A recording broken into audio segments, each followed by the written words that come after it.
En el último audio nos hacíamos una pregunta: ¿por qué Cristo estaba ahí en esa cruz? Y la respuesta común que podemos tener siempre es que estaba ahí muriendo por nuestros pecados. Pero la pregunta es: ¿por qué estaba ahí? ¿De qué manera llegó a estar ahí? ¿Qué lo llevó ahí? También podemos decir que fue por amor, ¿no es cierto? Es algo también que manejamos. Pero mira, vamos a buscar en Primera de Pedro, en el capítulo 1, versículo 18 hasta el 21. Miren lo que dice la Biblia. Sabiendo que fuiste rescatados de vuestra vana manera de vivir, la cual recibiste de vuestros padres, no con cosas corruptibles como oro o plata, sino con la sangre preciosa de Cristo, como un cordero sin mancha y sin contaminación, ya destinado desde antes de la fundación del mundo, pero manifestado en los postreros tiempos por amor de vosotros, por amor de ti y de mí, y mediante el cual creéis en Dios, que le resucitó de los muertos y le ha dado gloria, para que vuestra fe y esperanza sean en Dios. ¿Ya? ¿Estamos entendiendo? Este Cristo, como Juan le llama el Cordero de Dios, estaba ya destinado desde antes de la fundación del mundo, desde antes que se creara todo. Ya Dios había planificado este rescate. Ahora, es un misterio para nosotros. Ahora, si nosotros creemos que Cristo estaba ahí en la cruz, porque era determinado, ¿cierto?, por el Padre, por la Trinidad, Padre, Hijo y Espíritu Santo, estaban en el mismo sentir. Cristo no fue obligado a la cruz. Él vino voluntariamente. Siempre dijo: vine a buscar y a salvar lo que se había perdido. Ahora, miren, en 1 Corintios 15, versículo 3 y 4 dice: y que fue sepultado y que resucitó, el 3, porque primeramente os he enseñado lo que asimismo recibí, que Cristo murió por nuestros pecados, conforme a las Escrituras, y que fue sepultado y que resucitó al tercer día, conforme a las Escrituras. Entonces, ¿qué nos está diciendo? Que nuestra fe está basada en las Escrituras, porque ellas dan testimonio. Ahora, a nosotros nos puede parecer, como mucha gente dice: pero esto lo escribieron los hombres y esto fue hecho programado, es como que se reunieron algunos por ahí, hicieron algo para hacernos creer lo que es falso. Pero no es así. Miren, veamos otra cosa.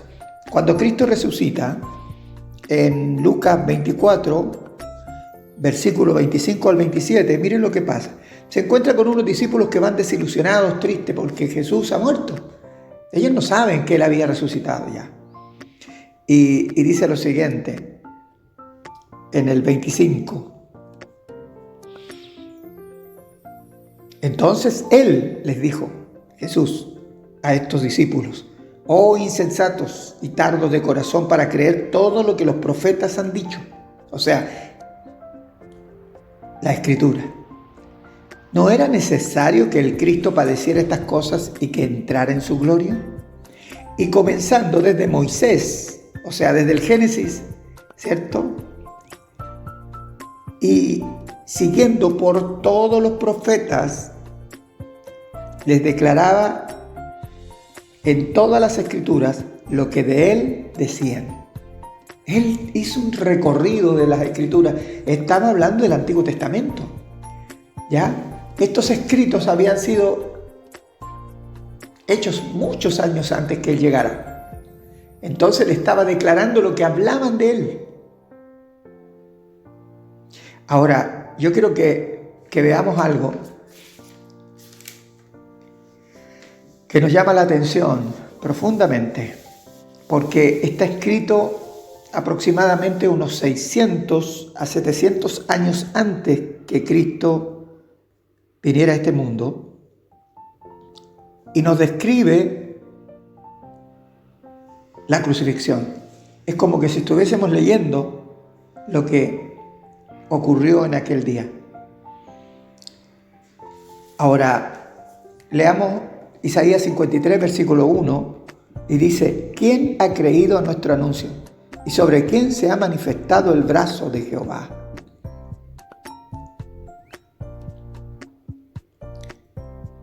Isaías se encuentra en un momento dado ante una visión y escucha que una voz dice: ¿quién irá por nosotros? Y él dice: heme aquí, Señor, envíame a mí. ¿Quién irá por nosotros? Padre, Hijo y Espíritu Santo enviando. Ahora, no eran los ángeles con Dios, era Dios mismo, un solo Dios en tres personas distintas que estaba enviando. Recuerden que Jesús dijo: toda potestad me dada en el cielo y en la tierra, por tanto ir y hacer discípulos. ¿Quién puede enviar? Solo Dios. Solo Él puede estar enviándonos a algo que Él hizo, para lo cual Él espera que le creamos. Pero, ¿quién ha creído? ¿Cuántos han creído realmente? ¿Por qué no creen? Porque, por un lado, tampoco se han acercado a las Escrituras. No conocen la palabra de Dios. Y eso es lo que estamos haciendo ahora, conociendo a Jesús a través de las Escrituras. Y miren esta descripción de la crucifixión y muerte de Cristo. Despreciado y desechado entre los hombres, varón de dolores, experimentado en quebranto, y como que escondimos de él el rostro, fue menospreciado y no lo estimamos. Ciertamente él llevó nuestras enfermedades y sufrió nuestros dolores, y le tuvimos por azotado, por herido de Dios y abatido. Mas él herido fue por nuestras rebeliones, molido por nuestros pecados. El castigo de nuestra paz fue sobre él, y por sus llagas fuimos nosotros curados. ¿De qué fuimos curados? Y aquí lo dice. No fuimos curados de un cáncer, aunque Él puede sanar. No fuimos curados de una artritis, aunque Él la puede sanar. No fuimos curados de una enfermedad determinada, aunque Él puede hacer eso, como señal para darnos muestra de que Él está vivo ahora con nosotros, en medio nuestro. Pero no es la razón por la que Cristo fue a la cruz. ¿Recuerdan que uno de los ladrones, lo único que deseaba hasta el final, que lo sacaran de la cruz? Sálvate y sálvanos a nosotros, sácanos de aquí. Y eso decíamos que es lo que hace la gente cuando está creyendo en Cristo, pero de una manera distorsionada, solo para usarlo para su propio bien y beneficio. Santiago dice que no recibís porque pedís mal, porque pedís para vuestros deleites. Ahora, ¿está mal pedir a Dios cuando tenemos necesidades? No, pero tenemos que tener la justa mirada en lo que es el propósito real de nuestra fe. Y esa fe la tuvo el otro ladrón. El otro ladrón reconoció. Por eso es que lo primero es arrepentimiento. Eso es lo que hablábamos. Necesitas arrepentirte. ¿Y qué es arrepentirse? Es reconocer quién soy realmente. ¿Qué soy? ¿Y en qué situación me encuentro? Cuando hablábamos de un enfermo, ¿cierto? Él dice que no viene a los sanos, sino a los enfermos. Y está refiriéndose al pecado, no al enfermo físico o psicológico o lo que sea. Está refiriéndose a aquel que está enfermo de pecado. Ahora, comparábamos con un leproso. El leproso va hasta Jesús, se arrodilla ahí y dice: Señor, si quieres, tócame. Y Él le toca. Él quiere sanarle, le toca. Aunque para todos este hombre estaba desahuciado, no había ninguna posibilidad de que Él sanara. Así es un pecador que reconoce su estado, que no tiene solución. La mayoría de la gente no fracasa simplemente porque no funcionan las cosas. Fracasa porque se rinde. El verdadero creyente no se rinde porque su fe y su fuerza no está en él mismo, está en aquel en quien cree. Ahora, fíjense en esto, porque más herido fue por nuestras rebeliones, no está hablando de una enfermedad. Molido por nuestros pecados, no habla de una enfermedad en el sentido físico. El castigo de nuestra paz fue sobre él, no fue por una enfermedad. Y por sus llagas fuimos nosotros curados. Ahora, todos nosotros nos descarriamos como ovejas, cada cual se apartó por su camino, mas Jehová cargó en él el pecado de todos nosotros. Todos nos apartamos. Oye, si verdad uno ahora se da cuenta, yo ahora me doy cuenta que yo vivía mi vida a mi manera y en mi camino caminaba como fuera, donde fuera, y muchas veces desesperado, muchas veces sintiendo que esta vida no tenía sentido. Si no tiene sentido la muerte, ¿qué sentido tiene la vida? Pero cuando la muerte tiene un sentido, tú te das cuenta que hay un camino trazado. Y ese camino es Cristo. Él dijo, yo soy el camino. Y nadie va al Padre, si no es por mí. Ahora, nosotros con mi esposa nos habíamos recién casi conocido, poco tiempo. Un tío mío se empieza a asistir a una iglesia y él nos invitaba y nosotros siempre nos escurríamos. Y en algunas ocasiones veíamos la camioneta y nos arrancábamos y nos escondíamos. Nos apartábamos de lo que podría ser eso, que no entendíamos qué era, porque cuando tú no conoces a Dios tienes prejuicios. Y tú dices, ¿qué hacen ahí? ¿Y por qué le lavan el cerebro a esa gente? Es porque todavía no conoces a Cristo. Pero a través de la Escritura tú comienzas a conocerle y a darte cuenta de cómo Él va transformando tu vida. No significa que eres perfecto, ni significa que nunca más vas a cometer un pecado. Pero la diferencia es que el pecador practica el pecado, lo practica diariamente sin ningún tipo de arrepentimiento. Entonces, el pecador, que somos todos, que ha sido un pecador, es un pecador arrepentido, vive bajo esa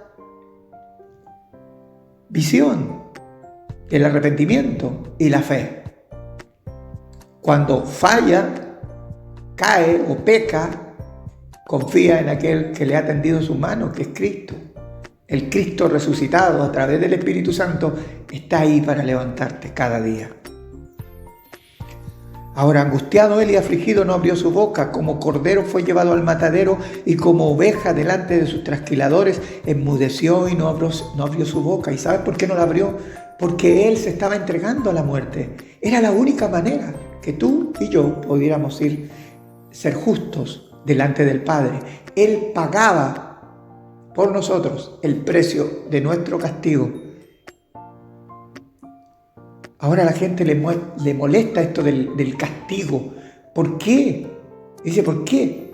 Porque estamos ante un Dios justo que no puede pasar por alto todo lo que tú eres.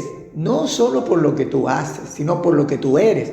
¿Tú sabes que nosotros pecando y pecando no nos hacemos pecadores? No. Es porque somos pecadores es que pecamos. Es por eso, es nuestra naturaleza, es estar apartados de Dios. Y Él vino para atraernos a Él. Eso es lo que está haciendo a través de este mensaje y a través de todo lo que escuches de Él. Él vino a la cruz, murió y resucitó para atraerte hacia Él.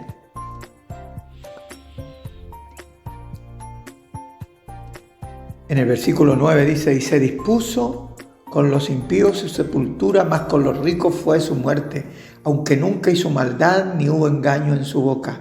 Con todo eso Jehová quiso quebrantarlo, sujetándole a padecimientos, y cuando haya puesto su vida en expiación por el pecado, verá linaje, vivirá por largos días, y la voluntad de Jehová será en su mano prosperada. ¡Qué tremendo! Con todo eso quiso Jehová quebrantarlo, sujetándolo a padecimiento.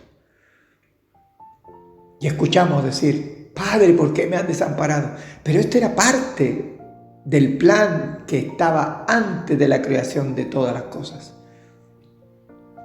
Tenía que venir la ira de Dios sobre él para que cuando tú te arrepientes y reconoces tu pecado y abres tu mano, que es la fe, recibiendo lo que Él te da, gracia, un regalo inmerecido que Cristo hizo para ti en la cruz y en su resurrección.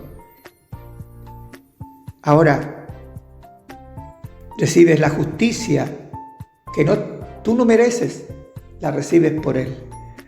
Ahora, ¿qué dice la palabra acá? Verá el fruto de la aflicción de su alma y quedará satisfecho. Por su conocimiento justificará a mi siervo justo a muchos y llevará las iniquidades de ellos.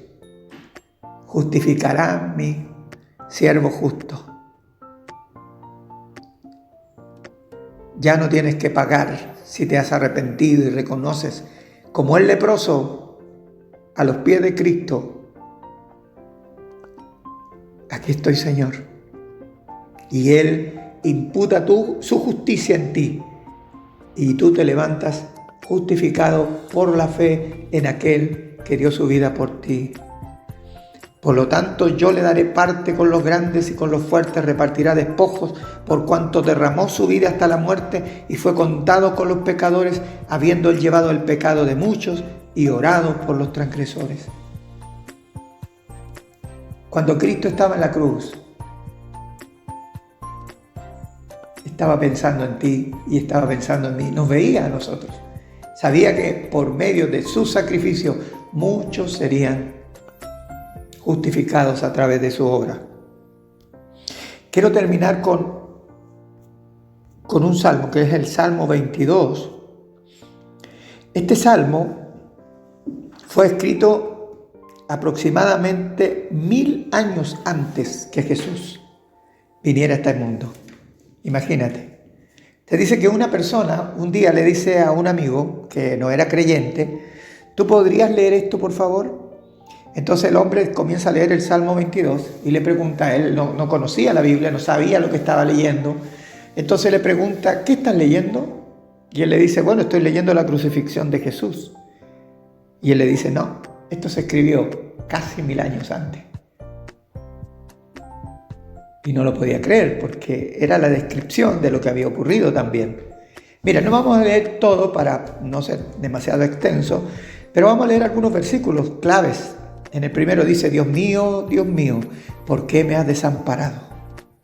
Las mismas palabras que Jesús dijo desde lo profundo de su alma, en el momento en que queda solo, separado del Padre. Nunca había estado en esa situación. Ese es el infierno mismo y lo sufrió Cristo.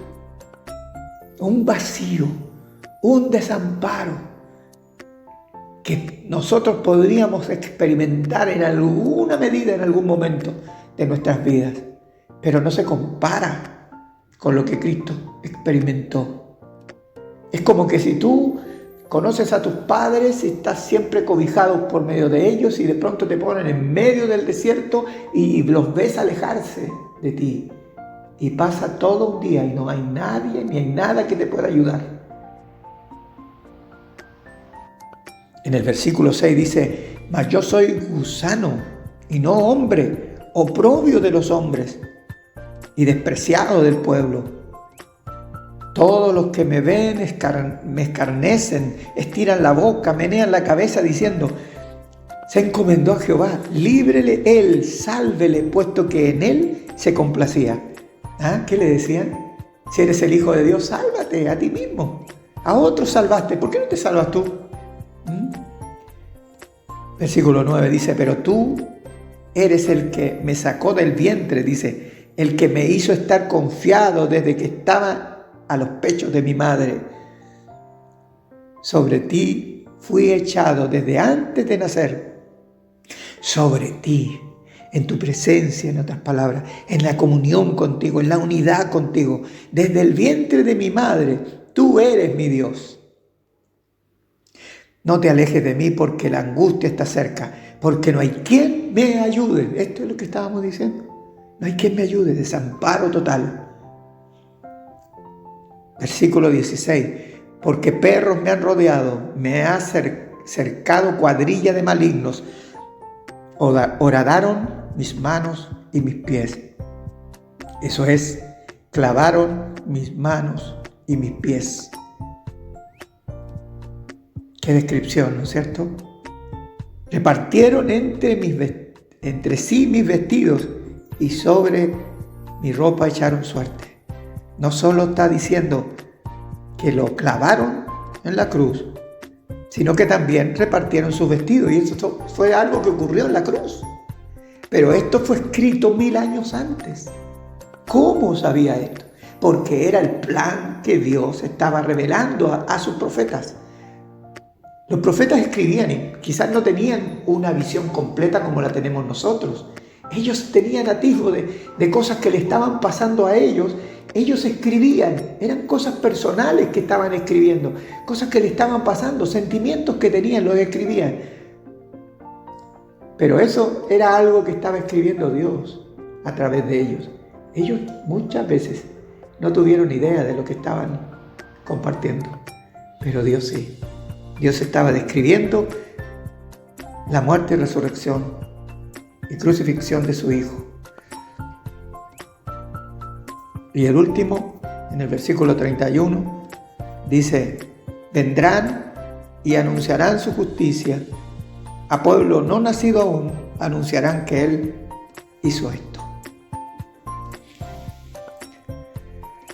Nosotros no nacimos en Israel ni somos el pueblo que Dios escogió para traer al Mesías, a Cristo.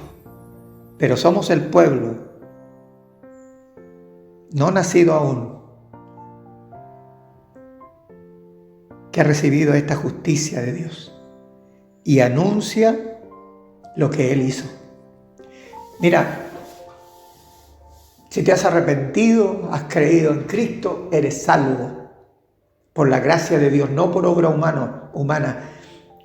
Efesios 2:8 hasta el 10 nos dice que por gracia sois salvos, o sea, por un acto inmerecido. Dios te ha regalado la salvación, no por obras para que nadie se gloríe. No hay gloria en nosotros, solamente gratitud. Ahora, si esto realmente está en tu vida, inquiétate por compartir lo que ya tienes tú. Por eso es que es importante escuchar, aprender, y en algún momento Dios te va a guiar, te va a poner misericordia, compasión por alguien que está viviendo un tiempo difícil, apartado de Dios, que no tiene consuelo ni ayuda y se siente desamparado. Jesús tuvo ese desamparo para que tú ni yo lo tengamos nunca más. Y aquellas personas que no lo conocen puedan también recibir en su vida al Cristo que está siempre con nosotros. Él dijo: yo estaré con vosotros todos los días hasta el fin del mundo. Que Dios te bendiga.